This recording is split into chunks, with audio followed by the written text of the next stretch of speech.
Rosati. Hey everyone, welcome to The Agenda with Crystal Rosati. I'm the host, Crystal, and I want to welcome you to this episode. We're going to be talking about the Trump assassination.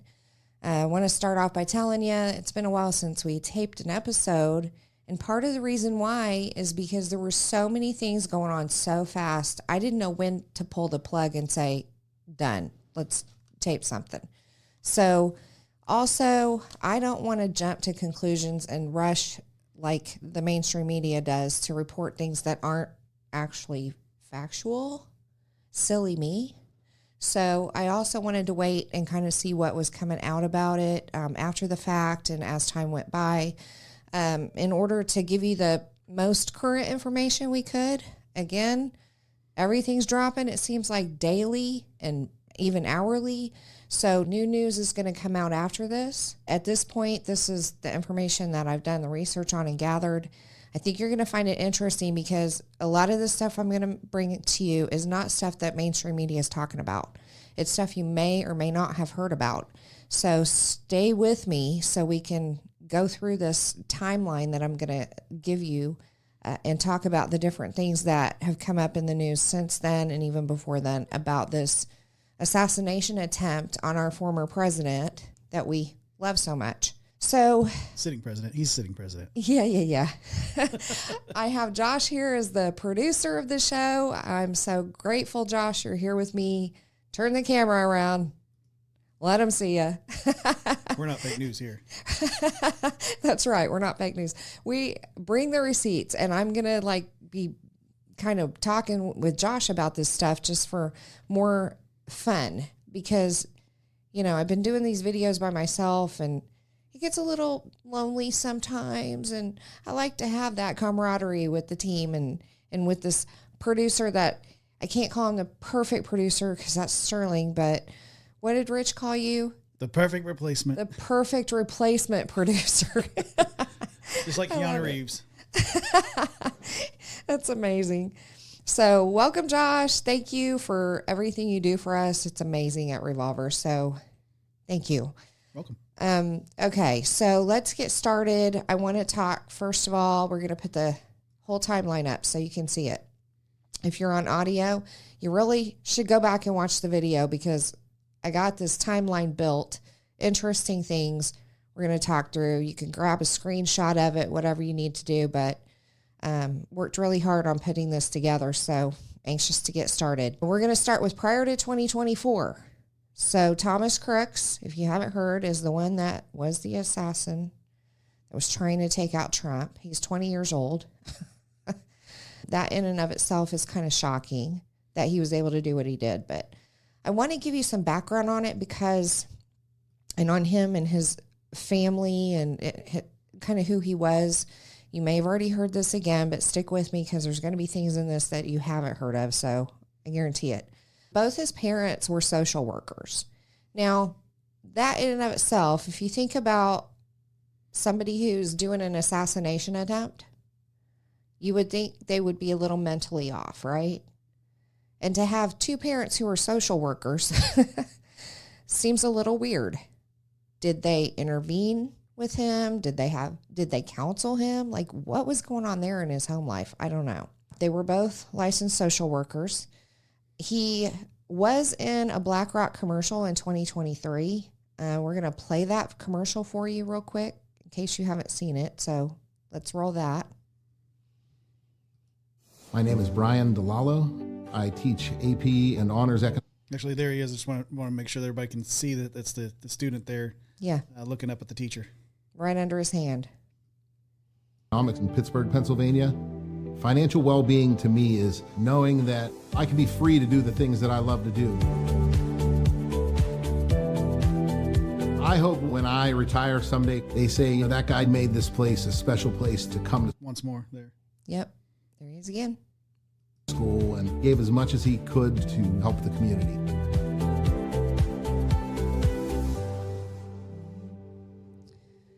Yeah, so if you watched our episode on the global economy, you would have known about BlackRock. But we're going to talk a little bit more about BlackRock in a minute. BlackRock is not a good player. I'm just going to say that. And he I guess they decided to do a commercial in his town in particular. And so he was selected to be in that commercial because he was incredibly smart. He was an AP student. He graduated with honors, incredibly bright student. So keep that in mind. Yeah, given what we know about BlackRock, that's a really weird connection there. Uh-huh. Very weird. Love it. Yeah, it's Twilight Zone stuff. Definitely. I want to talk to you also about his mental health. I want to go back to that for a minute because we also talked about the mental health circumstances and culture and environment that we have now, the push for mental health, as they call it, in everything. But we also, in prior episodes, tied that back to the communist goals, the United Nations, and the global agenda. So if you haven't watched the episodes before this, please go back and watch them because you're going to start to see through watching these episodes that I'm bringing you a definite picture that's being painted of what the intentions are and why we're in this culture war. So definitely go back and check those out. It's not necessarily that they want to ensure true healthy mental states for people. I'm just going to say that.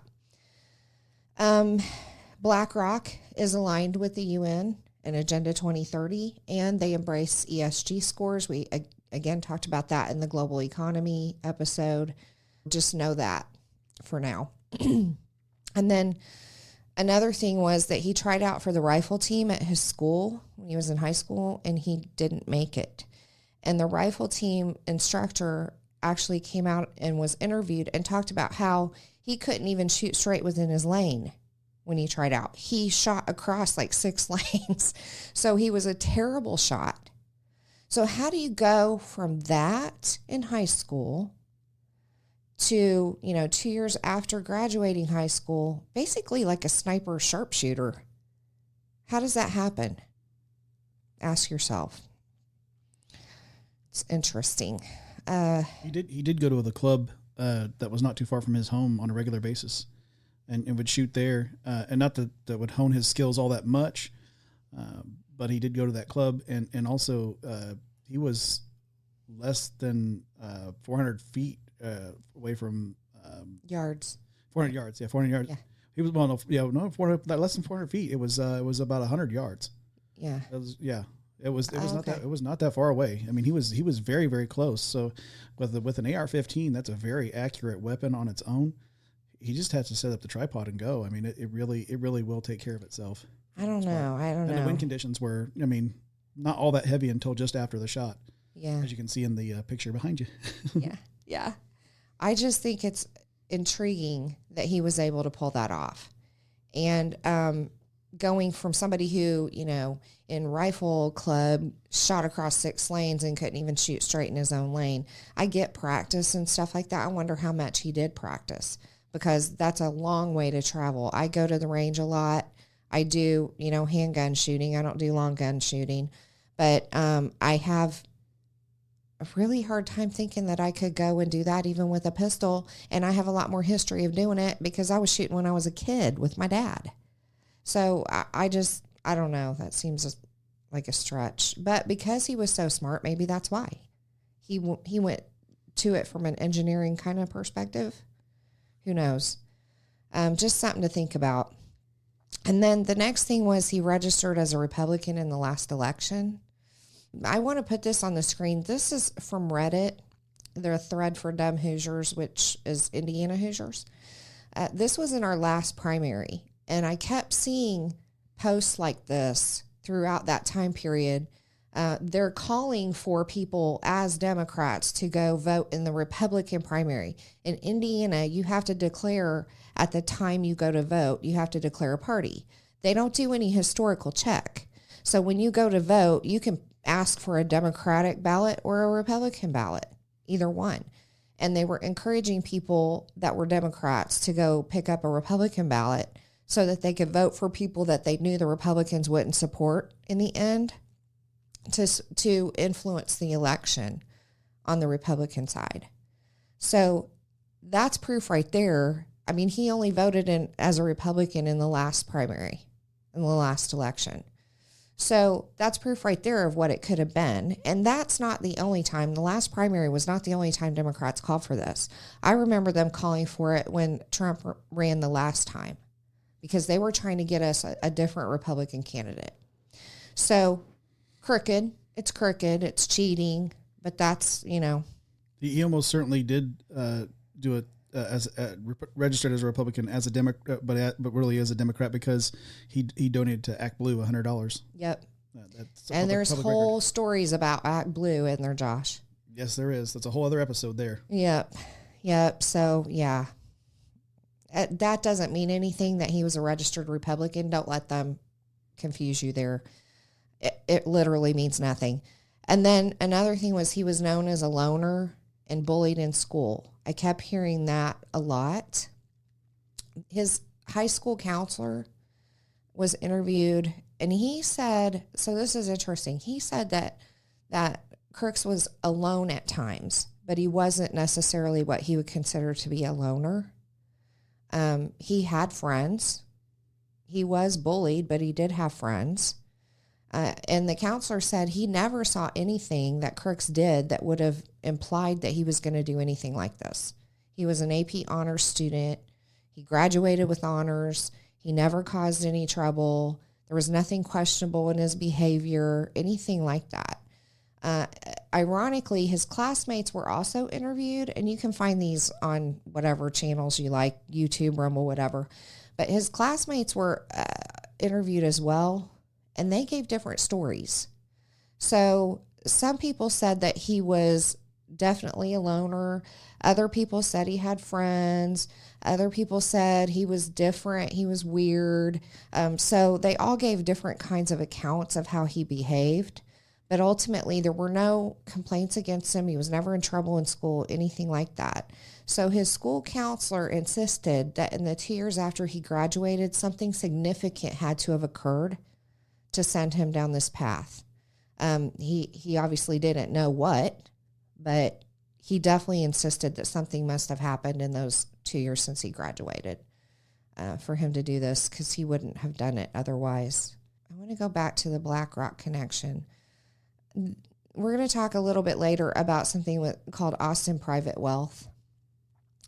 And at this point, I just want to make the connection that BlackRock and Vanguard, and we talked about both of those, and State Street on the global economy episode, but BlackRock and Vanguard are both the biggest contributors to BlackRock. So keep that in mind as we move forward too, and I'll bring it up in a little bit also. In April, moving on in the timeline, we're going to go to April. Representative Benny Thompson submitted a bill to remove Secret Service detail from President Trump. That's an interesting piece to me, because why would he do that? As we build this story and this timeline, I want you to be thinking about the puzzle pieces that are being put together. Again, oftentimes what people call conspiracy theories turn out to be conspiracy facts. You just have to give it time to play out and the investigations to take place and all that. And in the end, it comes out. Truth always does. But I found it so interesting that just in April of this year, they wanted to remove a Secret Service detail. So why is that? Why do you think that is? Did you think because he was convicted in May of the 34 counts of felonies? Did you think the April event of trying to pull his Secret Service was in anticipation of that conviction? And how did they know that that was going to happen exactly? I think this guy knew they would convict. Now he's come out and said, well, it would apply to Hunter Biden if Hunter Biden were convicted too. So it's not partisan by any means. But I kind of think that's gaslighting. What do you guys think? Put a comment down below. Let me know. That sounds like Hunter Biden was the patsy to prove their very loose point. Right. Both cases were out of the statute of limitations. So. Yep. You never know, do you? With politicians, it's crazy. So then we go to May, when President Trump was convicted of those felonies. The sentencing was supposed to occur in July right before the Republican convention, but it got pushed out, of course. So imagine what this timeline might have looked like if he had been sentenced prior to the convention. What would have changed? If he had been taken out right before the convention, that would have caused chaos in the Republican Party. Do you not think the Democrats were hunting for that? They were foaming at the mouth for that to happen? Do you not think so? Because Trump is leading in every poll pretty much, and has been. And then you've got incoherent Biden tripping all over himself, falling upstairs, can't speak well. Sometimes I think it's contagious because, I catch that sometimes myself. But I don't have a teleprompter either. I'm just saying. And I'm not a professional in the government and haven't been for 50 years like he has. So, there's that. Anyways, he couldn't get ahead. So to me, as I built this timeline, the pieces were falling together. The timeline was building it. And I think you're going to see that too as we go. The delay in sentencing, do you think it had anything to do with this plan for assassination? So the sentencing was supposed to happen, then the convention, right, where he was going to be nominated to be the candidate for the Republican Party. That was a given up to that point. All everybody was waiting on was who was his VP pick going to be. But then the sentencing got delayed. So now what? They have nothing to go off of to dissuade people before the convention, right? It got delayed. So I kind of see that as another motive for somebody to have some nefarious intentions with this. Then in June and July, that's when we find Crooks preparing for the attempt on Trump's life. What was he doing? The Heritage Foundation's oversight project uncovered GPS travel records. And let me explain how they did that.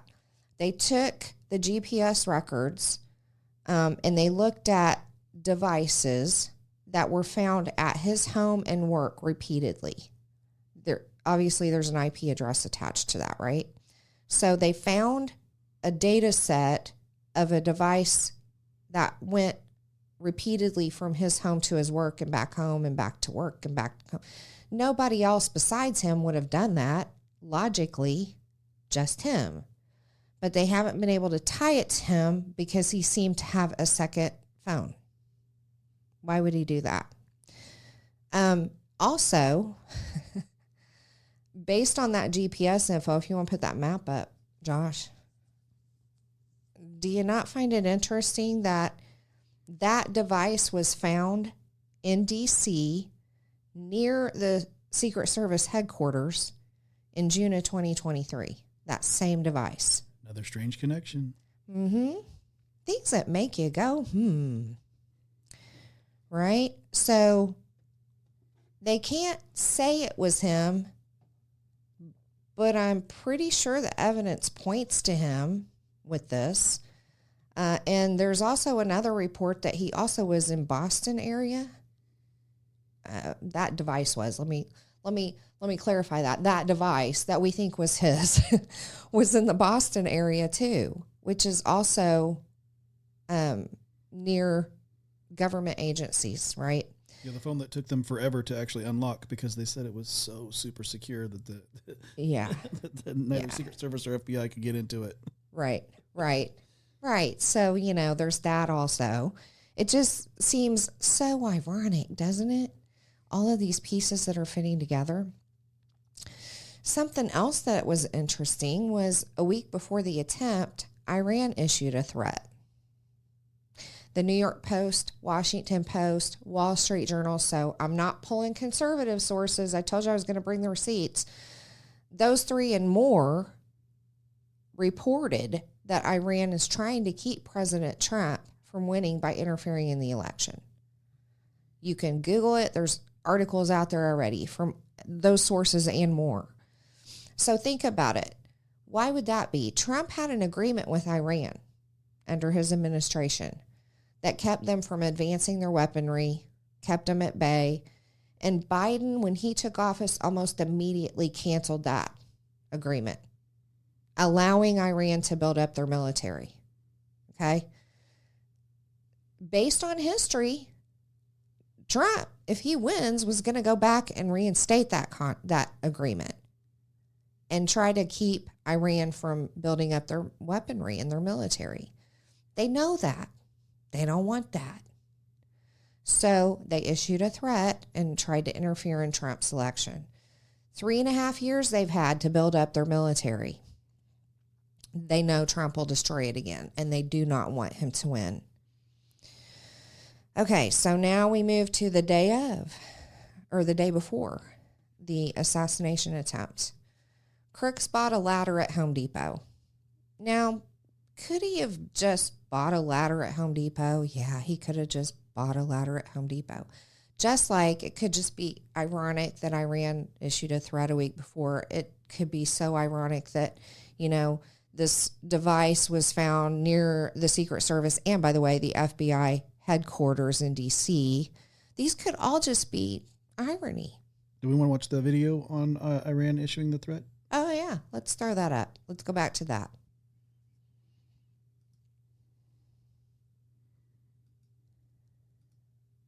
Let me just ask, in the short time I have left, what is the nature of the Iran threat?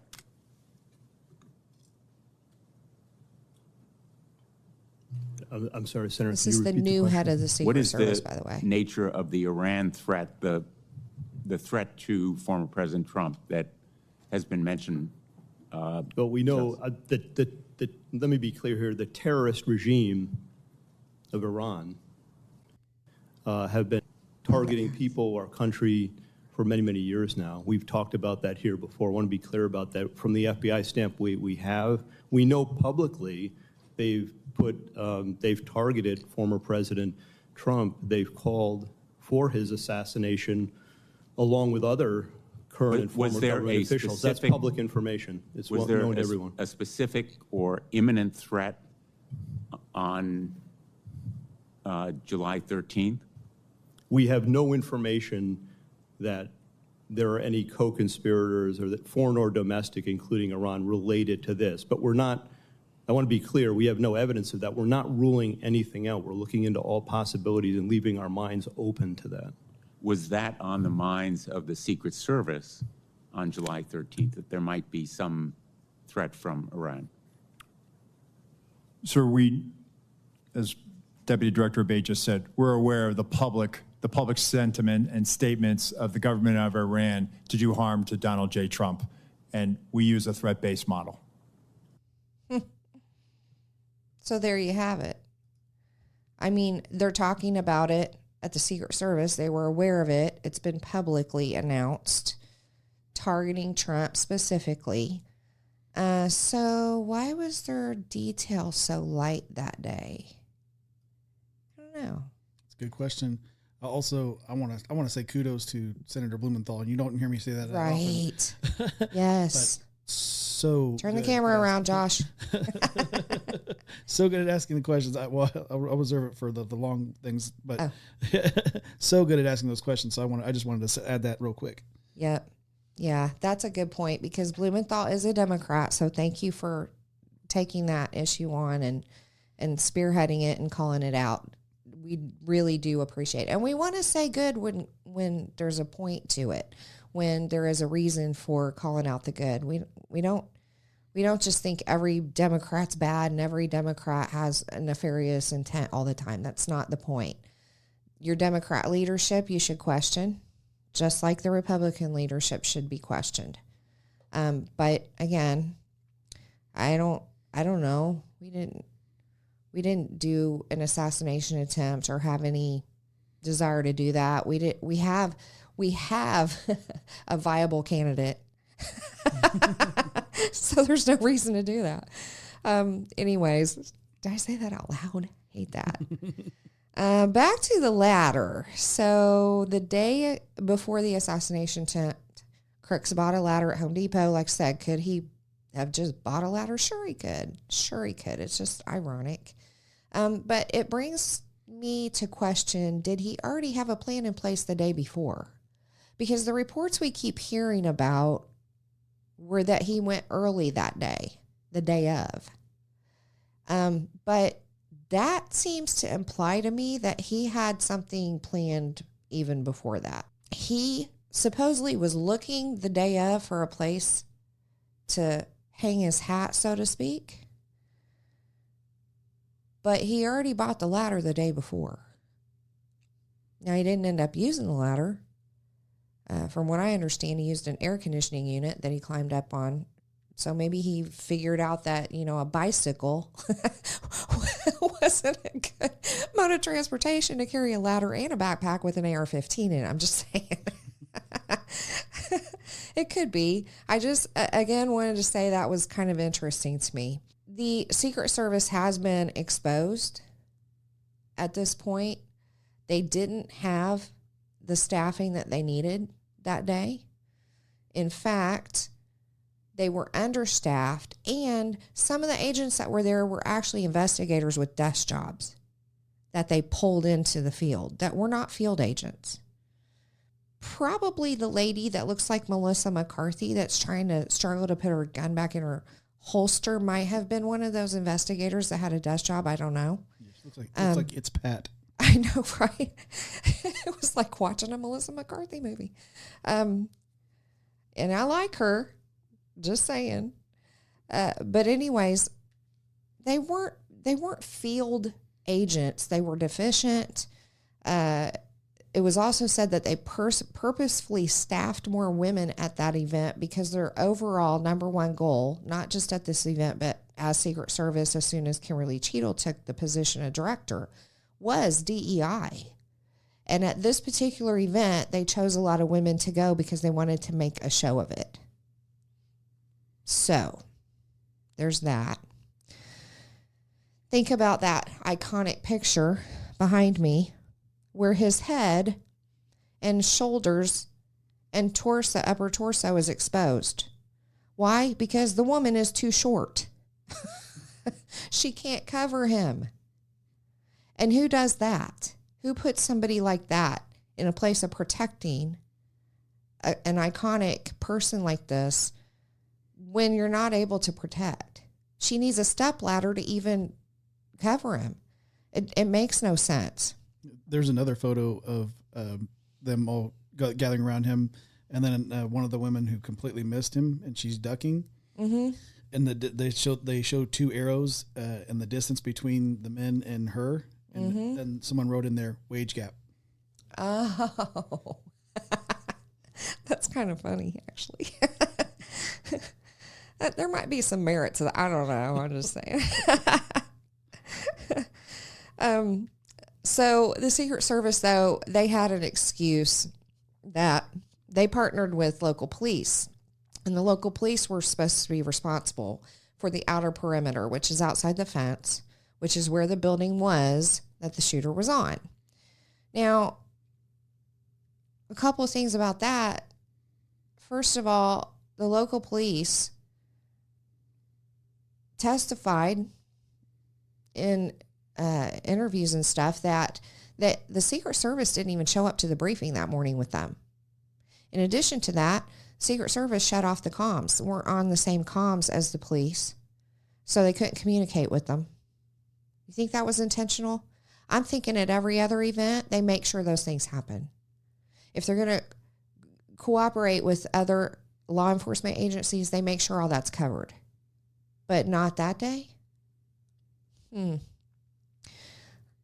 Secret Service has been trying to blame local police.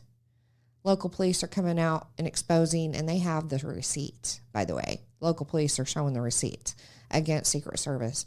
And so here's my point about all of this. So we got a reduced force, reduced staff, a perimeter that isn't accurately covering the line of sight towards the president. Another thing they said, which is so dumb to me, and I don't understand it, was that when the Secret Service picks their places to be, they look at it from the protectee out to that direction, meaning they would have been looking at Trump saying, can something get to this point from Trump? Which makes no sense. It should be the other way around. Can that location get to Trump? But they testified, Kimberly Cheadle testified it's the opposite that they do as their procedures. That is so dumb and doesn't make any kind of sense. I'm telling you.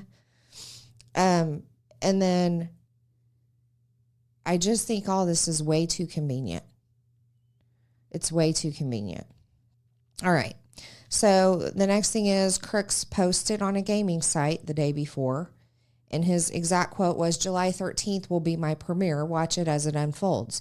Now, you're going to find stories where people are saying that wasn't him that posted that, but from the research I've done, it has been confirmed subsequently that it was him posting that. Not worth going into a bunch of detail on that, just wanted to mention it. Next, we're going to talk about the Trump media massive stock dump by Austin Private Wealth, and this to me is the biggest item on this timeline. We have a little article about this that I want to read some of. So let me get to it myself. So I'm going to look around the camera. The title of it is Investment Firm Says Massive Short of Truth Social Stock Before Trump Shooting Was Filed in Error. And I'm going to summarize what happened. So there's a type of investment activity you can do where you can say, we think this particular stock is going to tank. And so we're going to buy basically bets against that stock. And what happens is if the stock does end up tanking, they make a ton of money. Ton of money, I'm telling you. Well, this Austin investment firm did that. And now they're saying it was a clerical error. They bought bets that Trump Social would tank. And it's basically like short selling stocks. But anyways, it didn't because he wasn't killed. But think about if he was killed, it would have tanked. They would have made a huge amount of money. And they did this just the day before. Now, here's the interesting thing. Austin Private Wealth, their biggest investors are who? BlackRock and Vanguard. The UN globalist tied funding agencies that promote ESG and the globalist agenda and Agenda 2030 and all the fun things like that. That's their biggest investors. Trump is against all of that. So, again, that's just something to make you go, But to me, that was a big deal because I can't imagine an accidental issue like that occurring, actually. And I would have been affected because I have some of the True Social DJT stock. Interesting. Yeah. So, yeah. So, to me, that's a big, what's the word I want, Josh? That's a big indicator to me that there's something nefarious going on behind the scenes with this. Yeah, Gen Z would call it a red flag. Yes. Yep. And again, that didn't make mainstream media until the Austin group came out and said, oh, sorry, it was a clerical error. We didn't mean to do that. Are you buying that? Because I'm not buying that. I'm not buying it at all. Now we're going to go to the actual day of the event. And this is a sad, sad day, folks. Sad, sad day for everyone, not just the right, but the left also. So that day, Crooks called off of work. He said he would be back the next day on Sunday, which I find interesting too. He thought he was going to be working the next day, or he just wanted everybody to think he was. I don't know. He went to that site early in Bethel, Pennsylvania. Supposedly he rode a bike there. He wore a backpack. I've heard people say there's no way he could have carried the gun on the bicycle into the location, that he would have had to have assembled it. But I haven't heard anybody talk about seeing him assemble anything. So I don't know about that. I'm still trying to figure it out because, you know, you would think that if he was assembling it, even if it was well before, like hours before the event, somebody would have seen it or something. I'm just saying. And then he had a drone and he flew it all around the location to scope it out. And nobody thought that was an issue. And I don't know what height he was flying it at, but with drones, it's my understanding you have to have clearance. Yeah, they'll automatically they'll automatically, because they operate on a certain hertz frequency. Yeah, and because of that, if a local airport, if it shows up on a local airport's radar, they'll shut it off immediately. Or they'll both shut it down and contact the user. This is too close to the airport. Right. Too close to this. Too close to that. But I thought there was a certain height it had to reach before that happened. Is that not right? I thought. No, if you cannot leave the ground. Ah. Okay, well, there you have it, folks. I have friends who fly drones all the time. So they're right there. Why was he allowed to do that? And nobody thought that was an issue, and nobody called anybody or checked on it or anything. That's just so weird. Again, the ladder that he bought was too big for the bike. That's probably why he didn't bring it. And that's why he was scoping around the building, trying to find a way up to the roof, and eventually climbed up through the air conditioning unit.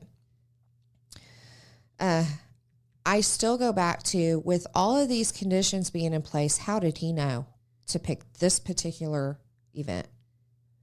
Because I haven't heard anything about the other rallies where these circumstances were in place, like the lack of staff, the shortened perimeter that wasn't sufficient, the investigators serving as field agents. I haven't heard any other event or rally where those were the case. Have you, Josh? No, all too perfect of a storm. It is. And so you got a 20-year-old who just happens to know this is the day. I don't get it. I don't think so. I just want to, for people to go out there and research this as well. A little program called MK Ultra. It was declassified some years ago. Just I'm want to encourage anybody to go out and check out that project and read about MK Ultra. Absolutely. That is a good possibility for sure, because again, like his counselor said, there was no reason to think he was ever going to do something like this. It happened. Something happened in the 2 years after high school. Yeah, well, and the government said that they discontinued it. Yeah. It's like, well, of course they discontinued under that name. Yeah, so here's another thing. He was labeled as a suspicious person for about 3 hours before the event, and very seriously for an hour before the event. They knew about him because the crowds that were there, and you can find tons of videos that people took on their cell phones that were actually there, were pointing him out to law enforcement. Again, there were only local police outside the fence, outside the perimeter, and that's where these people were, and that's where he was. So they were trying to get local police's attention to tell them about it. There is a series, well, it's actually one episode, but there's a special by TMZ that I recommend you go and watch on the assassination that just came out. It seems like a very fair and balanced episode. I watched it last night. And there are Secret Service agents that are given, their side of it and talking about all of this, and they're just blowing it out of the water, saying this should have never happened. The perimeter wasn't sufficient. The fact they didn't show up to the briefing that morning with the local police was insufficient, and on and on and on. But about an hour before the event, there is a police officer, I'm going to call him Barney Fife, because he was aware of him on the roof, but then he lost him. How do you do that? I don't understand. Well, it was too sloped, Andy. What was it, 4-inch pitch? Too sloped. And if you don't know, the director of the Secret Service, Kimberly Cheadle, former director, did say that it was a safety issue for them to be on the roof because it was too sloped. It was 4 inches. So It's almost flat. yeah, exactly. And then snipers actually saw Thomas Crooks on the roof, but they didn't shoot him until he shot at Trump. Now, this is an interesting take that I was just talking to Josh about before we started taping this. Pennsylvania is a constitutional carry state. The position of some of the agents that were interviewed on the TMZ special spoke about this, and they said that because it's a constitutional carry state, you cannot go after somebody just because they have a gun. Doesn't matter what kind of gun it is, even say AR-15. You cannot prove in court if you should go after them before they actually do something wrong. You cannot go to court and say, we thought he might. They won't, they can't do that. So they had to wait until he took action before they could shoot him. Now, I don't know about you, but that defies common sense to me. Josh, help me out here. The guy was in plain clothes. He's climbing up an air conditioning unit to get on the roof, has a gun. Crowds of people around are trying to holler and tell the police, the local police, he's up there and he's got a gun. They actually have video from their phones yelling, he's got a gun, before he even shot. And you can't do anything because you can't. Don't just You stand around. sure he was going to do something wrong? I don't get it. I don't get it. And furthermore, with those citizens, I mean, I just can't get my head wrapped around people just pointing. Yes. I know he had a gun, but gun or not, you know that the president, former president, I call him sitting president, Donald Trump is going to be on that stage, or is on that stage, or will be soon. And there's a guy with a gun. If he doesn't show me a badge, I'm hopping on him. If we have all of our Revolver Broadcasting crew there, We'd all be. real quick. I'm a girl and I'd be doing it too. I can tell you that right now. He'd have been down flat, and we'd have held him for the police. Yeah. I don't get that either. Especially there were so many, I'd like to say bigger men that had their cell phones taking video of this. Why did they not even group together? If you're afraid to go up there by yourself, group together. Like Flight 93, let's roll. That's how I think about it. I don't understand that either. They're just yelling at police, hey, there's a guy with a gun on the roof. Okay. And mind you, it would be different to me if that was a quick event. Like they saw him and then tried to get somebody's attention, and then he shot seconds later. It didn't go down like that. No, it was several minutes. Yeah. They had plenty of time. I don't know. The other thing is that the Secret Service, when they testified in the hearings, there seemed to be a real delineation between a suspicious person and a threat. And that's where that comes in. They considered him a suspicious person for at least 3 hours before the event, seriously for an hour before the event, but they couldn't make the leap to call him a threat until he actually shot. Again, makes no common sense to me. No common sense. If it is a situation because of policies, trust me, I have been in quality assurance dealing with the Code of Federal Regs for over 30 years. Okay, that's the federal law. If your company has a policy, it's not law. It can change. You can update those policies if they don't make sense. You have the ability to do that because you're a sovereign group, right? Policies are not law. they're your company's position on how you're going to implement the law. But they're not law. So change the freaking policies. I don't get it. It's just that easy. It really is. It really is. I get their position the way it stands now, though, because let's face it, our legal system and our court systems are jacked up nowadays. And when they said they couldn't go to court and say, we thought he was going to do something, so we killed him, they have a point there. The way things are nowadays, they do have a point. I'm going to have to say that, to be fair. I don't agree with that. I don't agree with what they did, but I see their point. I'm just saying.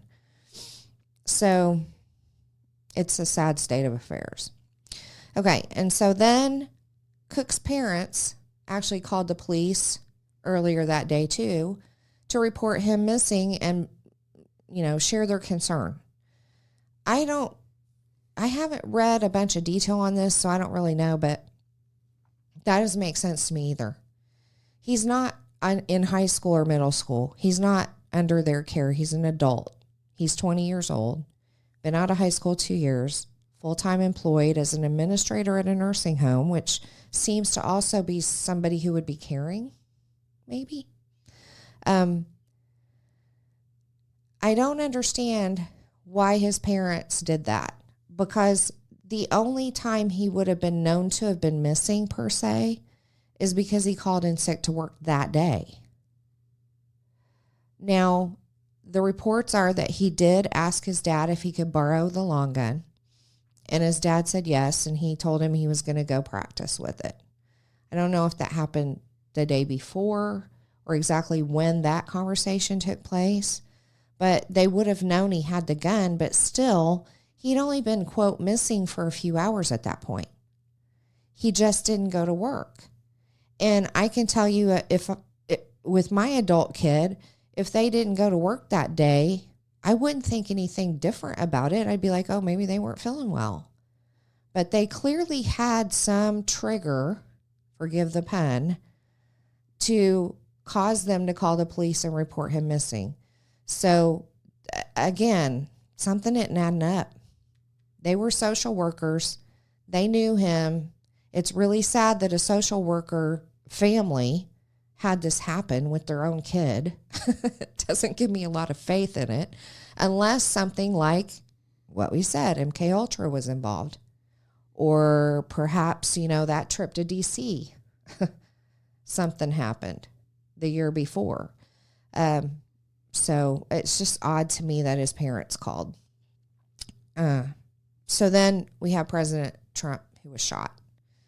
And you see the picture behind me. We have another picture where you can see the trail of the bullet that's circled. You can see it flying through the air. That's an iconic picture, by the way, a photographer happened to catch. And now I got a little video that we're going to play. This is a 3D rendering of how that took place. So watch it real quick. Take a look what happened.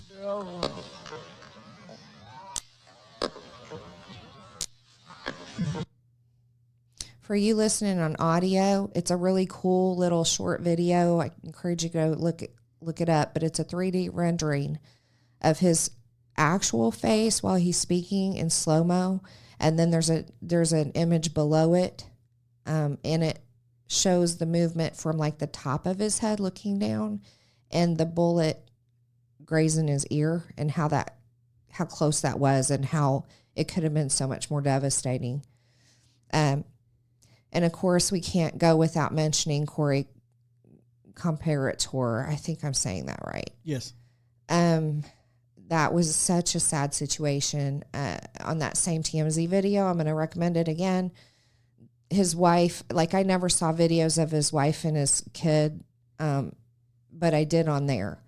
And the doctor who attended to him at the rally, as well as an EMT kind of guy, a medic in the military who's also the head of the GOP for that county, also attended to him.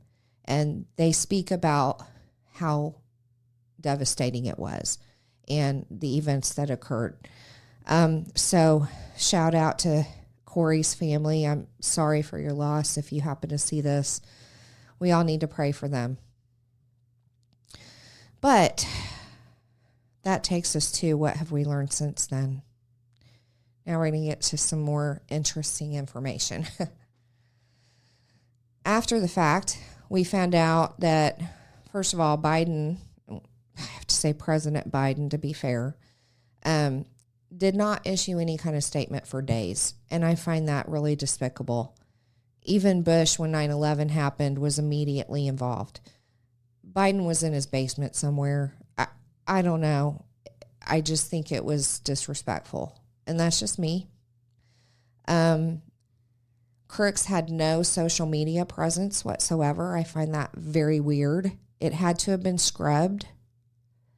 And I'm not sure he would have known how to do that himself, or maybe because he was a really smart guy, and technically advanced. But I just find that very interesting. If he had planned to go to work the next day, he wouldn't have done that, right, before this event. If he, there's just too many coinkydinks around that to me. And then I want to call your attention to the fact that, we had our potential candidate, our desired candidate, attacked with an assassination attempt. But did you see anybody go out and riot or burn buildings down or attack other people or vandalize things? Nope. That in itself should speak volumes to you. And to you on the left, I want you to take a good hard look at that, okay? Because we don't act that way. Just saying. Then they found a van with explosives, and Crooks had a detonator, a remote detonator on him when he was killed. There's so many things about this van situation that also don't make sense to me. I believe it was either there was a van found a block away or a mile away, I can't remember which one it was, that had explosives in it. However, even in that distance, I guess it's possible for a remote detonator to reach that far. I don't know. Can it? Depends on the frequency, right? Yeah. But I just think that's weird. Here's an interesting thing, too. That bill that we talked about that Representative Benny Thompson submitted to remove Trump's Secret Service, guess what? It got pulled back after this happened. Gee, I wonder why. I also wonder why there was a deafening silence in the media about that whole thing, because it didn't make mainstream. Another thing that I noticed, the media acted so sympathetic for less than 24 hours. But then they went right back to bashing Trump, and I'm talking about the mainstream media on the left, bashing Trump, bashing Republicans, bashing everybody, right? So that's another thing that happened. They haven't to this day found a motive for why this occurred, which also goes back to what we were talking about earlier. His counselor said something happened in the 2 years since he graduated. He didn't have any signs that he was going to do this, but clearly there was something going on, at least for a year before this happened. So I wonder, what that's about. All I heard from the media after that was we need to tamp things down. We need to be nicer to each other. We need to calm down. Have you heard that? Because even Biden has been saying that. And Kamala has been saying it as well. But here's the deal. I'm going to say this very clearly, and I want you to pay attention. You don't get to poke the bear continuously and then tell the bear to calm down or tamp things down. That's not how this works. take that seriously, because you're going to poke the bear one too many times at some point, and you're going to regret that you did it. I will say on the right, we are sick to death of this, sick and tired of it. The virtuous, holier than thou attitudes towards us that's being presented out in public and in the media. When, again, we didn't do the summer of love, as they called it. The summer of love where thousands of people vandalized buildings, tried to burn them down. Oh, what about burning the churches down? Oh, what about putting a lady in jail because she protests at the abortion clinic and was praying? Yeah. What about all the people that were killed in those riots? What about the people who were hurt in those riots? What about those that went to Brett Kavanaugh's home and Supreme Court justices' homes? That's illegal to do that, by the way, but nothing happened to them. I mean, it is ridiculous. The parents that the federal government weaponized against that were protesting at school boards. All right, we're sick of it. I could go on and on and on. We're sick of it. And at some point, it's going to blow. So y'all are the ones that need to tamp things down. Y'all are the ones that need to calm down.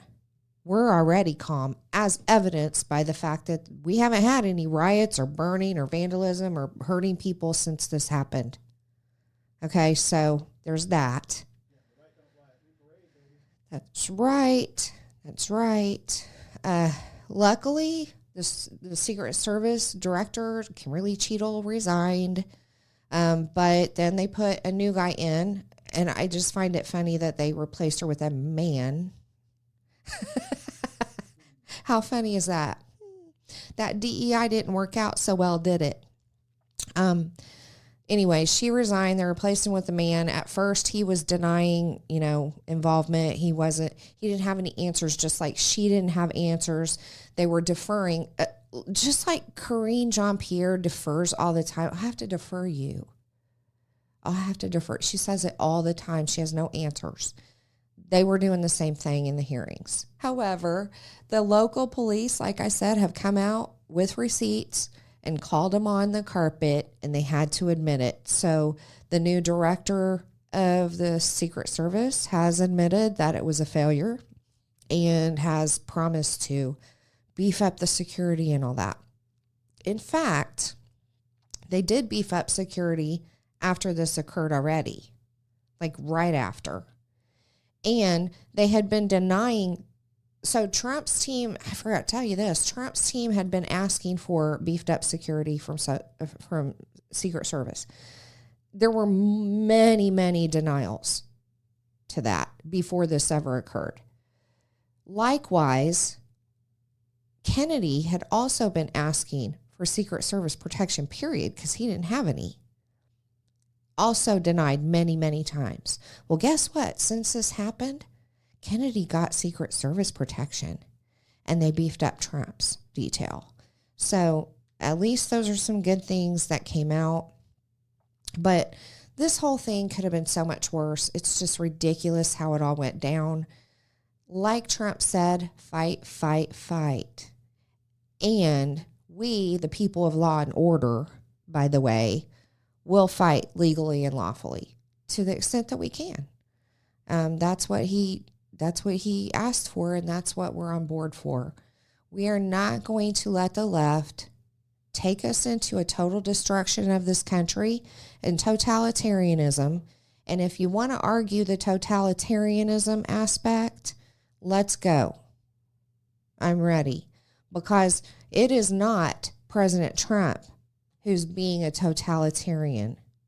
It is Biden and the left. As evidenced by the fact that, as everybody keeps saying, you now have a candidate running for office for president in the next election that you didn't vote for, that the elites just put into place. Yeah. So you have no voice. That should wake you up enough right there. But let's talk about the banning of the big gulps in New York. I mean, that's a freedom issue. Might sound funny. It does sound kind of silly, but it might sound funny to you, but that was just one act where they overstepped boundaries and took away your personal freedom. You can't buy a big gulp anymore? Really? That was the priority? So stupid. Taking away the fossil fuels and not letting the market decide and trying to push everybody into EV vehicles, which are catching fire everywhere. That firefighters won't even fight because they're so dangerous. I mean, come on, who's the totalitarian party now? It's pretty evident. That's all I got for you guys today, but I do want to ask you to share your comments with me in the comments below. Please put comments in, share your thoughts, ask questions, whatever. I want to see that because I want to interact, and I've been looking for it and haven't had a whole lot of comments yet. So let's get going with that. I also like to know what you're thinking, because maybe I'm off on this. Maybe you found something more recent or whatever. Please put it in the comments. I'm open-minded to definitely look into it and learn. Let me know if there's other things you want to know about, more about that had to do with this. I'll dig into it for you so you don't have to. Also, make sure you're sharing, because sharing is caring. That's a Josh thing. It cracks me up every time. Make sure you're sharing, commenting, following, liking, whatever you can do. I do want to send you to revolverbroadcasting.com too, because there's a lot of other fun shows that you might like, and serious shows, and all different kinds of content, shorts, whatever. But our team here has worked really hard to keep putting stuff out for you guys. And right now we're close to 1,000 subscribers. I want to make it to 1,000 subscribers in 1 month. So make sure you're subscribing to wherever you follow these, on podcasts, YouTube, Rumble, wherever you follow these. And also to revolverbroadcasting.com itself. We have a form on there. If you want to reach out to us privately, you can do that. Make sure you do that too.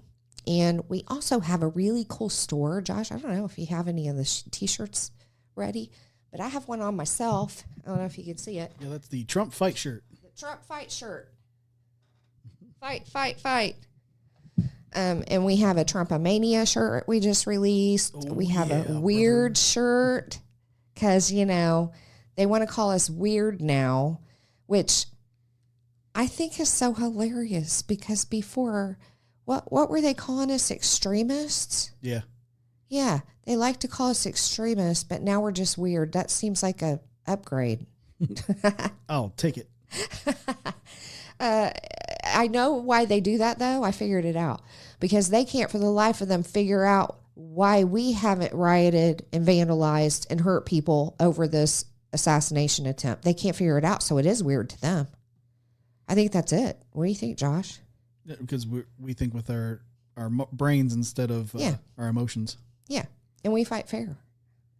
We are the people of law and order. Anyway, I digress. So anyways, go check out the merchandise on revolverbroadcasting.com. We have agenda-specific stuff. We have Revolver Broadcasting. We have merch for the other shows. We have things like I got a really cool necklace for the agenda and a coffee mug and shirts and all different kinds of materials and colors. So definitely go check it out. And with that, I'm going to bid you farewell. Until next time.